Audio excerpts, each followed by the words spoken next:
ময়মনসিংহের মুক্তাগাছায় রাজনীতির মাঠে এখন আলোচনার কেন্দ্রবিন্দুতে জাকির হোসেন বাবলু, সাবেক জ্বালানি ও খনিজ প্রতিমন্ত্রী AKM মোশাররফ হোসেনের ছোট ভাই হলেও নিজ যোগ্যতা আর রাজনৈতিক প্রজ্ঞায় দীর্ঘদিন ধরেই তিনি মুক্তাগাছা বিএনপির রাজনীতিতে প্রভাবশালী এক নাম। দুয়ারে কড়া নাড়ছে ত্রয়োদশ জাতীয় সংসদ নির্বাচন। এমন গুরুত্বপূর্ণ সময়ে ময়মনসিংহ ৫ আসনে ধানের শীষের মনোনীত প্রার্থী হিসেবে গ্রাম থেকে শহরের অলিগলি চষে বেড়াচ্ছেন জাকির হোসেন বাবলু। কোথাও উঠান বৈঠক, কোথাও মতবিনিময় সভা, সবখানেই দেখা যাচ্ছে মানুষের স্বতঃস্ফূর্ত অংশগ্রহণ। এখানে বাবলু ভাই উপস্থিত হয়েছে এবং এখানে হাজার হাজার অন্য অন্য ধর্মের সকল মানুষ এখানে উপস্থিত হয়েছে, কারণ এখানে বাবলু ভাইয়ের আমরা সবাই ওনাকে অনেক ভালোবাসি এবং তাকে আমরা ভোট দিতে চাই, তার জন্য এখানে আমরা উপস্থিত হয়েছি।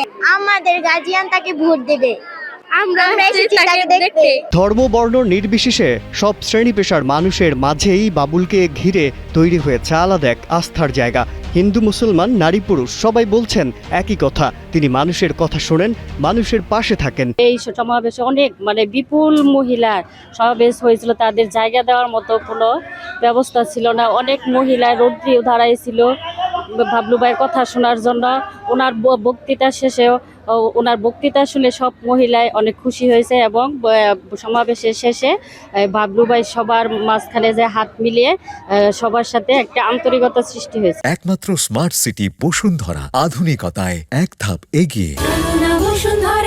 বিশেষ করে নারীদের মাঝে তার বক্তব্য ও আচরণে ছড়াচ্ছে আলাদা মুগ্ধতা।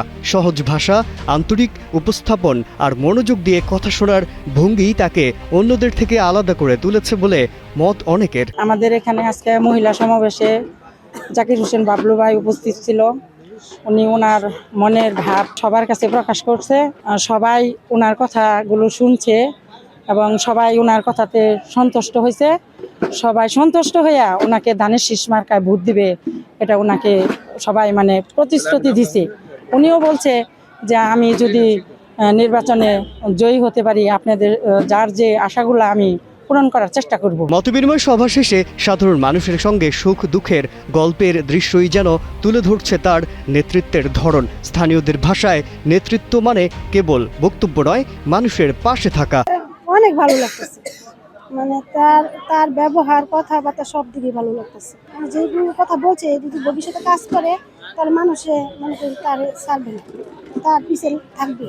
সব মিলিয়ে মুক্তাগাছার মানুষের কাছে জাকির হোসেন বাবলু এখন শুধু একজন প্রার্থী নন, তিনি আস্থা, ভরসা আর আগামীর প্রত্যাশার এক বাতিঘর। ময়মনসিংহ থেকে মীর সবুর আহমেদের পাঠানো তথ্য ও ভিডিও চিত্রে ডেস্ক রিপোর্ট, কালের কণ্ঠ।